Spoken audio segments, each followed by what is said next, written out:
Hello, everybody. We are back with another episode of Hyperreal Film Club presents Texas Film in Focus. I'm your host, Samantha Ray Lopez. This episode is episode 10. So if you missed the last 2 weeks, I highly encourage you to go back and listen to those because it's a two-parter about women in film, and quite frankly, should be required listening, to be honest. Also, one announcement, we have a landing page on the Hyperreal Film Club website. So if you go to hyperrealfilm.club/texas-film-in-focus, you can see all of the episodes there. And it's like, cool little webpage. Also, the URL is going to be linked in the show notes as always. And yeah, just would love if you were to go and take a look at that. It is part of the podcast and series section of the website. And while you're there, you can see the other podcasts that Hyperreal is putting together. Straight to Video is one of them. Cinema Latina Experience Mexico is another. The Feminine Mashriq is another podcast. And then Black is Not a Crime is also another one. So check those out while you're on the Hyperreal Film Club website. We are going to talk to one of the founders of Hyperreal Film Club in a future episode, so stay tuned for that to get more information on the org. So enough of that. Today we're going to be focused on the careers and the creative process of several artists. And what I wanted to do with this episode was kind of revisit some of the interviews that I conducted, because when I was talking to a lot of these folks who contributed to the episodes, we were very specific to a certain topic. We would talk about their careers, we would talk about their backgrounds, but they wouldn't make it into the show. So I really wanted to make sure that I kind of carved out some space for that and created an episode around it. So this episode is going to be a couple of clips from some of the people that you have heard from, one person that you haven't. But for the most part, I really wanted to just hear from different people about their creative journey. So in case you haven't already noticed, apparently this show has turned into shameless plug central for me and my other podcast. But where it's relevant here is that one thing that I'm super interested in and curious about is the creative process and how everyone approaches that differently. And so my original podcast is called the Creative Spotlight Podcast, and it's focused on just that. It's currently going through a reimagining, and yeah, if you follow me on Instagram, you're about to hear like a whole bunch about it at the beginning of next year. But what drew me to creating that project was really my curiosity around that. Like, I love to hear about artists and how they operate, what their perspectives are, and really, what kind of tips and tricks they have. So that's just something that I love, and I'm really excited to kind of bring a version of that to this episode. So there are a couple of quick clips, a couple of longer interviews, but really wanted to bring some artists to your ears. I know I've been talking to a lot of people in like academia or in other kind of spaces within the film industry. So I wanted to make sure that, as I was having these conversations with these people about their careers and about their experience as creatives and artists, that you'd be able to hear that. And I am so grateful for the folks that I interviewed for opening up to me and trusting me with letting me behind the scenes on their process. So yeah, let's revisit Yaki Smith, who we talked a lot about his work at UT, but he's a filmmaker in his own right. So he shares his thoughts when it comes to filmmaking and some advice for filmmakers. So here's Yaki. I think what I would say is like, and this is to all the filmmakers out there, I think we just have a responsibility. One of my favorite films is Boys in the Hood. And now one of my favorite shows has become Snowfall. And the reason why Boys in the Hood touched me on such an intimate level and a visceral level is because I was living that. I saw it. Like, my godbrothers were the leaders of the gangs. I saw people shot and killed, and we found dead bodies in the alley. Right? The experiences that I saw there, they were real to me. And even though all of the violence and the drugs was happening, I knew my godbrothers as my brothers. I knew that they were young boys searching for something. I knew that if they had other opportunities and other options, that they would have chose them. I also understood, even as a young man, because I buried myself in the library and just read books. I understood white supremacy and the ways in which it worked. I understood redlining. I understood the ways in which the government sort of flooded our neighborhoods with crack cocaine, right? I got all of that. Even though I was in the middle of living it, I understood it. And so I say all that to say that the reason why Boys in the Hood was great to me is because I saw myself and I saw me as a human on screen. I saw that struggle and I saw those young boys, wanting their father, and I didn't really have my dad, and just I saw all of that, and so I always knew that as a filmmaker I wanted to tell those narratives because I wanted people to see themselves. And I just think as filmmakers we have to remember that we have a responsibility to make people see themselves. We have a responsibility to change the world. I think we've slept for a long time, and I get it. Film is about entertainment. I'm not saying it's not, because we all want to be entertained. But I'll say this, while we're entertaining, right, people are literally going to the Capitol and trying to tear it down, right? While we're entertaining, Black folks, brown folks are being shot down in the streets, being shot in the face with freaking, I think those are sandbags that they're shooting out of these guns, right? While we're entertaining, the world is going to shit. Because what we've done is we've forgotten that we as media practitioners and media makers and artists, that we can reflect the world and we can change it, right, by the work that we create. And so I would just say that always be conscious of that, right? Just always be conscious that we have a powerful weapon in our hands, right? A very, very, very powerful weapon. Film is a weapon and it can tear down oppressive systems. Art in general is a weapon and it can tear down oppressive systems. And we oftentimes, don't realize that we're literally holding weapons of mass destruction in our hand and we're willy-dilly using them. And we're destroying the world by putting this, I hope I can curse, this bullshit content out into the world. And it's time out for that. So, I would end by saying, be conscious of that and understand that people are watching you. Right? We have young filmmakers who are watching us and they are taking their cues from us. And also these young people, their voices are getting stronger and they're hitting the streets in a way that we've not seen in a long time. And they're speaking loudly. We can champion them by the ways in which we frame them, by what we write about them, by the way that we film them. We can champion them by doing all of those things. And so I say that to say, be conscious, be mindful, and understand that what we're doing is not solely to entertain the masses, but it's to challenge the masses. And it is to really shift and change the ways in which we communicate with each other, the way we see each other, and hopefully just shift and change the world as a whole. The next person that we're talking to is Guillermina Zabala. You will remember her from the youth programs episode. She's the director of media for SACI in San Antonio, and she's been doing that for a good period of time, about 15 years. But she's an interdisciplinary artist, so she'll kind of be talking about her experience and how that informs the work that she does at SACI. I've been the director of media program for 15 years. That's the time I've been in San Antonio. I'm originally from Argentina, but I did my undergrad studies and my career as a filmmaker in LA. So I come from Los Angeles, and I consider myself an interdisciplinary artist. I just had a documentary feature film shown at Cine Festival.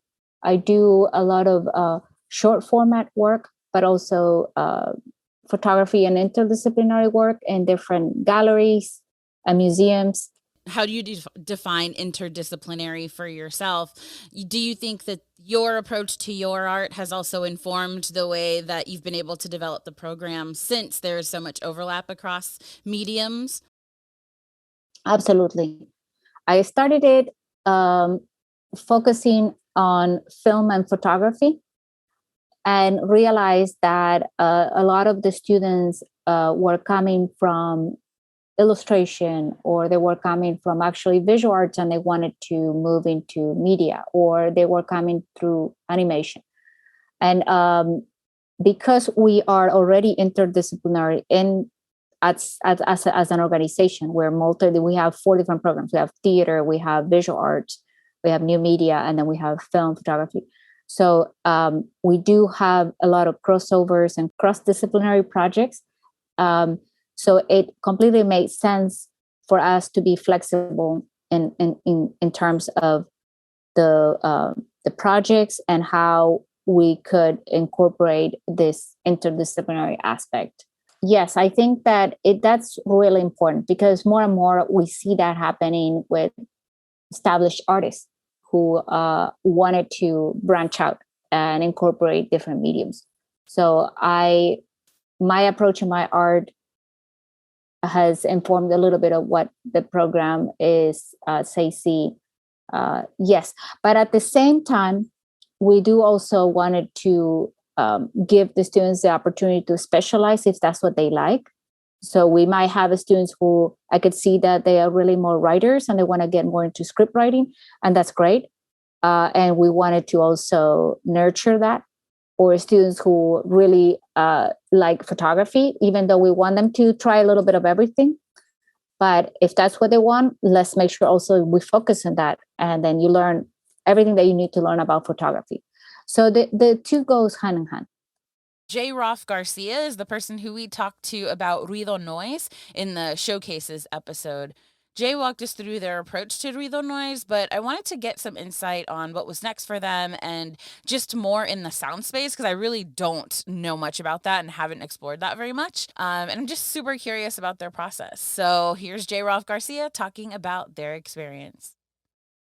What are some kind of, I guess, pie in the sky or aspirational types of things that you would want to do with your music, with video, kind of taking all of these things?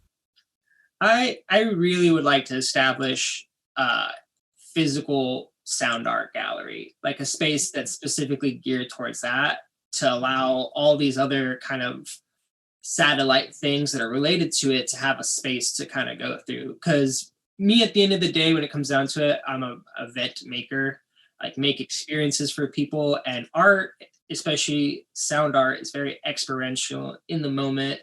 It's not something you can really monetize or sell as art pieces. So I'm kind of navigating that world. But I think establishing like almost like a venue, but it's specifically for sound art, is like the big pie in the sky goal for me. Not necessarily in Texas. I'm not necessarily concerned where, but somewhere that's accessible to people, both in a physical space and then continue to do the online website. Because that was a pivot. Like, I won a grant in 2020 to make Real Noise. It was just to have 2 events during the summer. And then because of the pandemic, it just shifted to instead maybe trying to create a online platform to specifically address this issue that there really isn't a place to go for sound art that's specifically geared towards that in the US. Surprisingly so, there's a lot of groups and organizations all over Latin America that are already doing similar work, which I thought was super fascinating. It's like much more well established as like a fine art form in Brazil and Chile and Argentina. Wow. That's so interesting. Why is that? I think there's a lot from the artists and individuals I've spoken to, just a lot of the universities and music programs specifically, they have sound art programs. So it's already in the like rhetoric and in the like fine art realm there. So it's already seems to be, and it's all a lot of young people who play in bands. They are music teachers, or, you know, they're all kind of satellite things, and they do it in their like spare time. Because there's one in Chile called Radio Sonami, like TSONAMI, and they have almost 24 hours a day of programming all week long, just constantly just showing all kinds of sound art and stuff. And I never even heard of them until I started doing all this research and trying to make my own kind of platform and website online to address sound art. But I would like to get more into a realm of work where I'm using all my skills as a video artist, sound artist, because I make a lot of video work, and most of my work ends up being like installation oriented, where I really think about the space and the experience of moving through that space through like light, sound, and motion. It's kind of like what I'm really focused in. So definitely fascinated to be in that work, but I've done everything from art installation, live sound mixing, videography, recording for like documentaries and stuff. So like I have a broad experience in the realm, but nothing like super focused besides my museum work and working in art installation. Wow, that's so cool. What kind of other video work are you doing? I do like a lot of experimental, like we're talking about sampling and stuff. I essentially just, I remix a lot of items, and like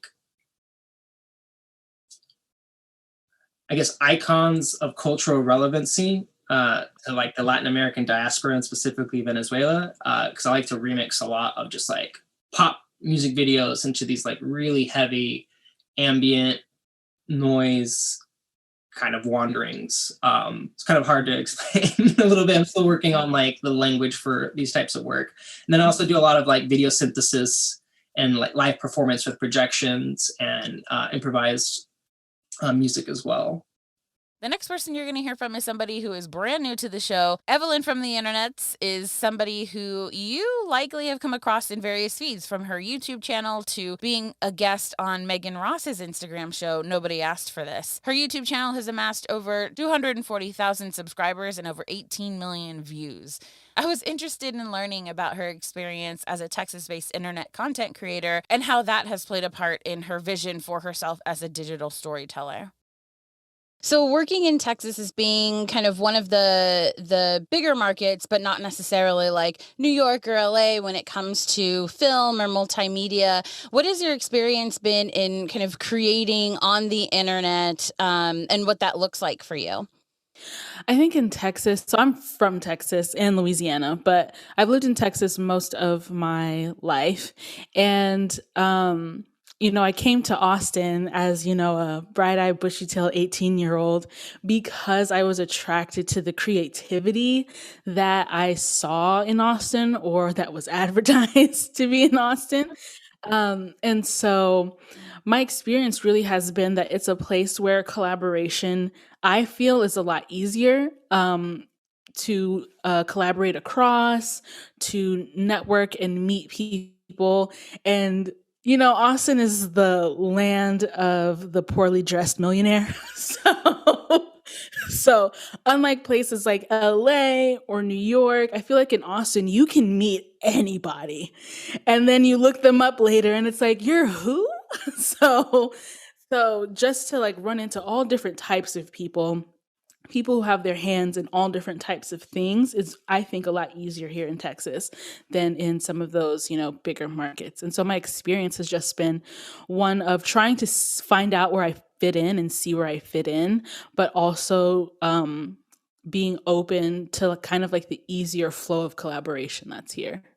I like your point about collaboration, kind of seeking out people who would kind of fit with your kind of vision. How do you define your vision and the way that you approach your work? That's something that I have been thinking about. And I've noticed that there is a film scene and there is a stand-up comedy scene. And for someone who's an internet personality who kind of straddles the line between kind of both of those, I've never really solidly felt like I fit in either one. I can go to either community for certain things, but it's been kind of difficult to find the people who are like on the internet and that is what they do. So I know you have some film work in your repertoire. Can you talk a little bit about that and what your kind of, I guess, decisions were to go through that medium with that story, and just a little bit more about that? Yeah, so the most recent film that I did was a short film called Hello Tim, and it's about 10 minutes long, and it's a mockumentary about a young woman's relationship with the alleged federal agent tapping her webcam. And so it's a comedy. It's a dark, absurd comedy, where I kind of take general thoughts that we have and I just crank it up several notches. And so for me, I wanted to kind of tell that story using the medium of visuals, because not only is that the subject matter of like being like surveillance and someone watching you, and what does it look like to watch someone feel like they're being watched, but also because as a writer, I feel like I'm a writer at heart. And so as a writer, I like to see the things that I've written and the jokes that I make be expressed visually, whether it's whether it's the way the camera zooms in and out, whether it's the editing or the music or the facial expression of someone. So, um, yeah, I think that's a really good example of why I gravitate toward film. So you mentioned you were a writer at heart. How do you see that coming into play with in the current work that you do? For me, I've had to be more intentional about letting people know that I write everything. Speaking to like what we were talking about before about stand-up comedy, when it's on the internet, people think it's natural. When I've written everything much like a stand-up comic would. It's just delivered in a way that you feel like it's just in your pocket and you're just talking to the camera. And so I've had to kind of step back and say, okay, what about what I'm doing does not show my expertise in writing? And since I've been doing so much nonfiction, except for that film, my goal now is to head more into the narrative space so that people can see, okay, it's fiction, meaning someone wrote it and that someone is me. Whereas when it's nonfiction, it kind of flies under the radar, the effort that went into writing it. So I'd love to hear more about your foray into narrative. Is that something you're like actively exploring? Are you working on anything now, or what are your thoughts on that? Yeah, so I am working on a web series with my friend and colleague, Halis Narvaez. She is San Antonio based, and we're working on a 5-episode series about two women in an office doing everything but their work. And so we're working on that, and that's been great. That we're hopefully going to produce the pilot in October. And then we'll see how the rest of the episodes go. And then I'm also working on a couple series for my own YouTube channel. One of them is about the conversations I have with myself, except I'm going to be having them with myself literally, meaning I'll be cloned. I plan on calling it Me, Myself, Personally, since that's a phrase I use all the time. And then another one is an advice show that will be like the advice will be pulled from my viewers, but it will be fictionalized and kind of like reenacted in a way. So that's what I'm planning on. We'll see if it happens. You talked the idea that you have for the advice show. I would assume would require a lot of engagement with your viewers. Do you currently engage with your viewers in an active way? What does that look like for your channel? Yeah, for me that looks like being on Instagram. Doing those Instagram stories with like questions or polls. I recently started live streaming on my YouTube channel as a way to connect with people more frequently while I'm writing because I can't keep up with the writing and the schedule of constantly posting online. So going live is a way for me to like hook up the mic, turn on the camera, and just hang out with people.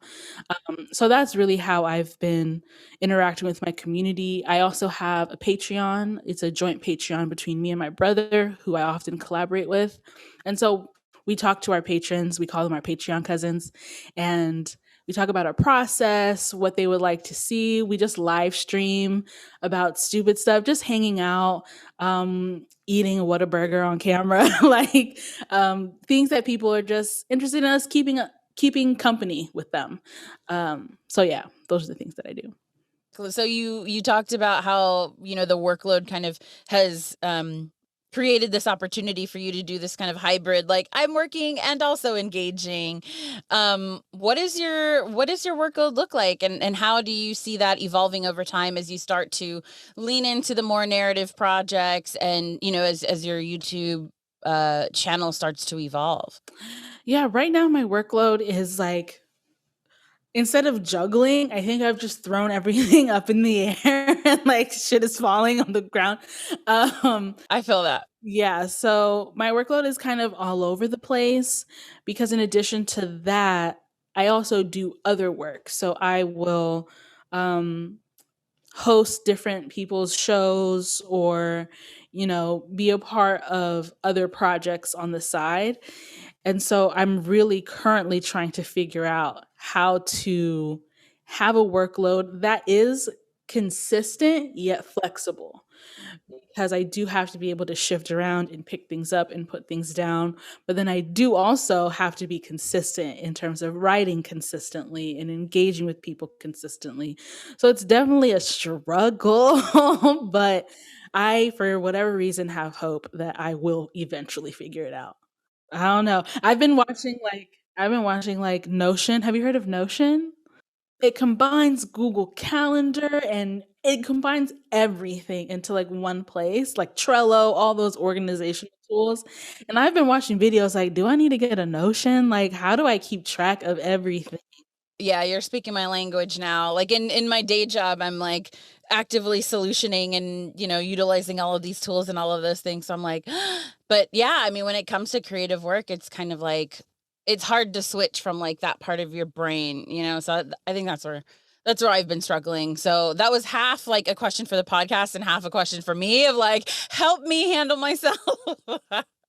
In terms of kind of different mediums or mediums that you explore, is there anything outside of like the film, video, internet that you explore to, I guess, get your creative juices flowing or tap into any other part of yourself as an artist? Yeah, so for me, it is illustrating. So I really love drawing, um, and I like turning my drawings into like little clay thingies. Oh, cool. Like figurines. Yeah. So I like doing that. I still have a newsletter, but I kind of let it fall off. But when I did post regularly or send an email out regularly, I would have original drawings in every email. So just little like doodles and cartoons. So I like doing that.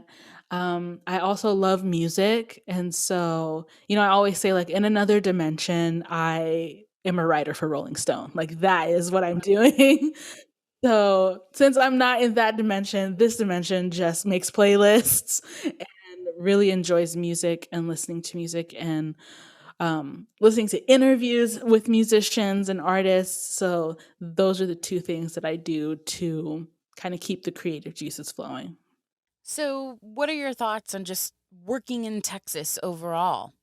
I mean, I will say that I really love Texas, and sometimes it's not cool to say.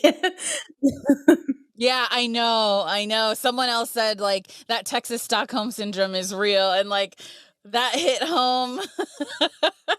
Truly. And it's like, I feel like people in our industries, the stereotype is that we're like itching to get out of here. And I'm just not, even though the opportunities are not always here, the population is not always here. There is something I love about having the space, whether that means literally or, culturally, since not everyone is doing the same thing. It makes it more open and free to explore and experiment, as opposed to, you go to LA and everyone has a TikTok and a YouTube channel and buy my merch and like all that stuff. So, well, not LA, Hollywood, I should say. So yeah, I guess I would just say, if anyone's listening out there who's like, is it cool to like Texas? I think it's cool to like where you're at. It's cool to like where you're at. If opportunities take you elsewhere, follow those opportunities, but never feel bad for not wanting to pack your bags. Kelly Williams is a Texas-based filmmaker with an interesting story and a ton of experience in collaborating with Texas filmmakers. He was in the Fest People episode. In his interview, we talked about a lot more than what you heard in that episode. So I'm bringing you the rest of it now. Here's Kelly. So I want to hear a bit about your kind of background and your story and your history. Can you do kind of a brief like, this is who Kelly Williams is as a producer, filmmaker, former film festival programmer? I grew up in Port Neches, Texas, like in Southeast Texas, and went to school at University of Texas. and not to sound kind of lame about it, but like, like a lot of people probably say this, but like, yeah, I saw Slack Row when I was in high school and I was like, I want to live there, and I'm like, this guy's making movies in Texas. Why can't I? And this is, me at 16, and I got a little obsessed with that movie and, and like, just, that's where I wanted to go. And so in the mid 90s, I came to school here and then just kind of stayed. And, I didn't know what my end was going to be. So I just kind of did whatever I could do. So, I PA'd on a lot of stuff. I was a PA on Waking Life, like early on. That was pretty great. And I had an internship at Detour, which was great. And so I was like, I PA on whatever I could get on, and then I also started, this was all right after college. And I also started volunteering at all the film festivals, all the local ones. Cinema Texas, I worked there. I was like a theater manager there and a juror driver there. And I was a screener at South by, and I was a screener at AFF, and whatever I could do. And then I also went and volunteered at Sundance. I volunteered there for 3 years right after college. And so I didn't realize it, but I kind of had developed a pretty decent resume for film festivals without even trying to, and so I got in at working for Barb at the Austin Film Festival and doing kind of seasonal jobs. And then a programmer job came up, and I interviewed for it and was lucky enough to get it, and stayed there for 10 years, and learned a lot. Like I said earlier, it's just like it was a great experience. And but there was something still in me that really wanted to make movies. And I had produced a lot of like short films, like right while I was in college and right after it. And I'd produced a bunch of short films for grad students at UT. And so, I was kind of like, oh, I could do this, and then when I was working at Austin Film Festival, I was doing a few projects on the side, and I was like, oh, this is so much easier than a live event. It is, producing. A lot of people say it's like spinning plates, like keeping plates spinning. And the film festival is like double those plates. I mean, that said, I've wrestled some films that have been a lot harder, but since then, but I was like, okay, I see how what I was doing in the film festival world as a programmer is applicable to producing. And so, yeah, I kind of, left programming and, I was working at the Lone Star Film Festival in Fort Worth for a little while, like part of the year, and then trying to produce the other part of the year. And eventually, producing took over, and I started a small company with Jonathan Duffy, and who I met working at the Austin Film Festival. So, he worked there. We both worked there, I believe, we overlapped in 2004, and got to be friends. And then almost exactly 10 years later, we produced a movie together called Pit Stop, and that got into Sundance and was nominated for Cassavetes Award at the Spirit Awards, and that sort of kind of was the turning point. So. That's awesome. So since then, you've been just like cranking them out. How has it been? It's been good. It's been a roller coaster, since then. It really has been. Like I said, every movie's different. Like every project's different, and you just, some go smoothly, some don't. Some are smooth during production and not during post or whatever. But it's been fun. I wouldn't trade any of it. And working with a producing partner is great because it kind of allows us to kind of diversify, and we're able to do more than I could on my own. So yeah, it's been fun. We've done all sorts of different movies too, which was always my goal, which was to try to tell as many different types of stories as possible. What other Texas-based collaborators have you been able to work with that have been kind of good relationships for you? Well, a lot of films we've done with Texas-based filmmakers. I mean, the first Pit Stop, the first film Jonathan and I did together, was written and directed by Yin Tan, who's an Austin-based director, and we produced that with the guys at Sailor Bear, with James Johnson and David Lowery co-wrote it. And then also went on to work with Kat Candler on a film called Hellion. And then after Hellion, we did a film called 6 Years, which was shot in Austin, and directed by Hannah Fidel, who had one time Austinite. And then we've since recently made a film with Andy Irvine and Mark Smoot that we shot in North Texas and in Fort Worth mostly. That one's premiering at Tribeca next month. So underrated Texas resources. There are a ton of like sound companies, graphics companies, all kinds of stuff. Like, are there any kind of resources that you think are either underrated or don't get enough like shine, like people working in the industry, any of that kind of stuff? I think Austin Film Society, I don't know if it's underrated, but they definitely are like a good, incredibly good resource. The grant, the filmmaker grant is really, a lot of the early stuff we were working on, we were lucky enough to get grants from them that was super helpful.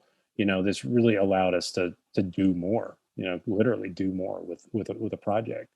And sometimes it is just 2K, 5K, 10K that tips you over and allows you to get just that better sound mix or that better color correction or something, or that one song you really knew you wanted, and that's always really helpful. And also just having that when it gets expensive to take a movie to a festival, and so things like that are super helpful.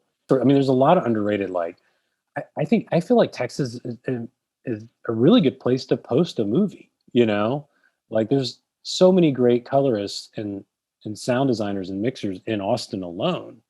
Also Dallas, I wish there was a way for people to bring more movies to the state just to do post, with places like TBD and places like Stuck On and Keelan Sound and guys like Joe Molina who are just like really great colorists, and really great sound mixers and designers that I think if, to me, it'd be great to try to bring more projects here that weren't necessarily shot here to be posted here. It's like Austin's a good place to work, in that sense. So creative's got a creative vibe because we've done that with other projects. We took Hellion to Skywalker Sound and it had this sort of like immersive vibe, where you're like, we're just working on this. And I feel like that can be easily mimicked here. So what did 2020 look like for you? I know some people were shooting under like, COVID restrictions and all of this stuff, but we almost had something go under everything's still under COVID restrictions right now as of this taping.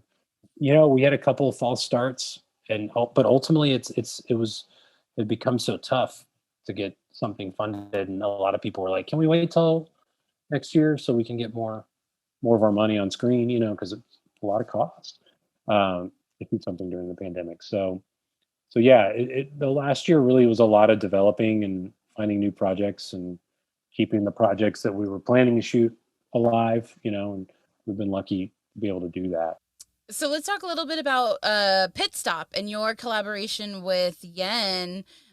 How did that project kind of come onto your plate, and what was that kind of collaboration like? That collaboration was great. I think that was something that Yen approached me about, I think right after I had done the short film version of Hellion. And Yen and I had become friends because I had seen his previous film Chow at the Dallas International Film Festival, and got to know him because we had a lot of mutual friends like David and James. And so when he moved here from Dallas, we just kind of started hanging out a little bit and said, hey, I'm looking to do this, and James is working on it, and Eric Steele's working on it, and would you be interested? And so I read the script and really loved it, and yeah, we kind of went from there. And it was a great collaborative process. I really enjoyed working with him. We've since developed another project that we're hoping to shoot next year, and so yeah, it's a continued collaboration, which is great. I would love to hear about your collaboration with Kat, because y'all had worked on Hellion the short and turned it into a feature, right? Or was Hellion the short, did that exist prior to you coming on? Kat and I had known each other for 10 years, I think, and been friends, had never made a movie together. We actually, doesn't get any more Austin than this. I was volunteering at Sundance, and we met at the premiere of Waking Life at Sundance, which I was a PA on. And it was both of our first times at Sundance. And so we became friends. And, and over the years, as a programmer, I programmed a couple of her shorts, and, and we just stayed in contact. And then when I moved into the arts and labor office, I was in the office next door. And so we were just talking about, maybe collaborating on something. And she reached in her file cabinet and gave me this like five-page short called Faker. And I literally went out in the hallway and read it and came back, and I was like, yeah, I'll produce this if we can change the title. It gave away the ending. And she was like, great. And so she came up with Hellion, and we went with that. And so we were shooting that. We were shooting that short film in Georgetown, and it was, a little 3-day shoot, and it was a lot of fun. And I think we were on the last day, and Kat and Johnny Mars, who plays the dad, and myself were just kind of, it was lunch break, and we were just like talking about the characters. And Johnny was like, I feel like, I believe it was Johnny who said, I feel like these characters live in like Port Arthur, Texas. Yeah, I was like, I know Port Arthur. And so then we just started talking about that area and how sort of kind of unique it's its own little part of Texas. And Kat was like, oh, let's go. So we drove down there, the three of us, and stayed at my folks' place. And, we just kind of drove around the area. It's all refinery town. And Kat kind of got enamored with the area and started writing this world. And, over the course of a few months, she was sketching it out. And then the short, much to our surprise, got into Sundance. And so then the goal was like, hey, let's have a script, let's have it, so we can confidently say, yeah, we're turning this into a feature, and so, Kat being such a quick and great writer was awesome, and she had this she wrote this really dense version of that script, of that story. And I submitted to the producing lab, the Sundance producing lab, that February, next month. And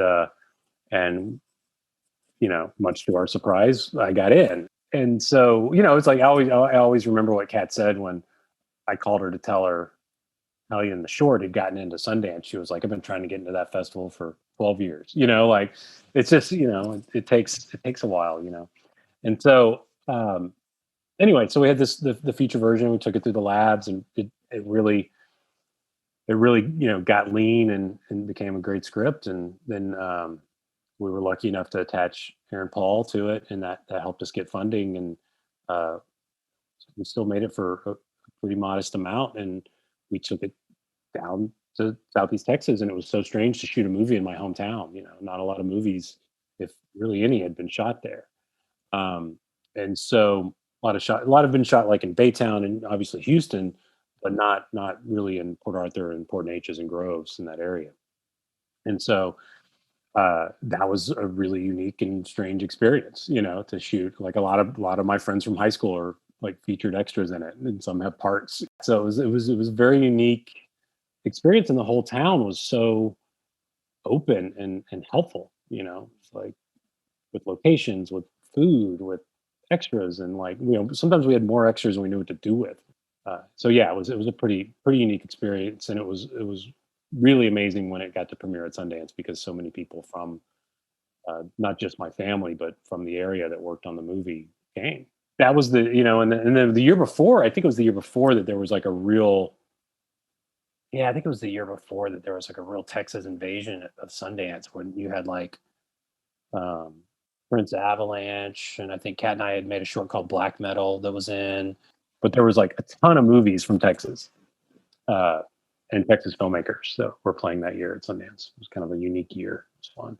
That's awesome. So what happened after the Sundance premiere? What happened with the film? We were lucky enough to play South by, and we won Dallas International Film Festival that year. And IFC picked up the film, and it was released that summer, which was great. Again, I love hearing other people's stories, especially when they're talking about their focus, because their passion really shines through, and I hope you were really able to hear that. Thank you to all of our guests in this episode: Yaki Smith, Guillermina Zabala, J. Roff-Garcia, Evelyn from the Internets, and Kelly Williams. Thank you for listening to episode 10 of Hyperreal Film Club Presents Texas Film in Focus. Stay tuned for the next episode, where I'll talk to more people about another aspect of why Texas is such a vibrant film community that breeds great stories and highly skilled talent. You can follow me on Instagram and Twitter at @SraeLopez, that's SraeLopez, and follow Hyperreal Film Club on Instagram at Hyperreal Film Club, or at the website hyperrealfilm.club, and there's a new section now with all of the podcast stuff. Texas Film in Focus is produced and hosted by me, Samantha Ray Lopez. Our editor/sound designer is Laura Rivero, and our podcast admin assistant is Chloe Carcamo. Special thank you to the Hyperreal Film Club for letting me do whatever I want, and of course, the Texas Commission on the Arts.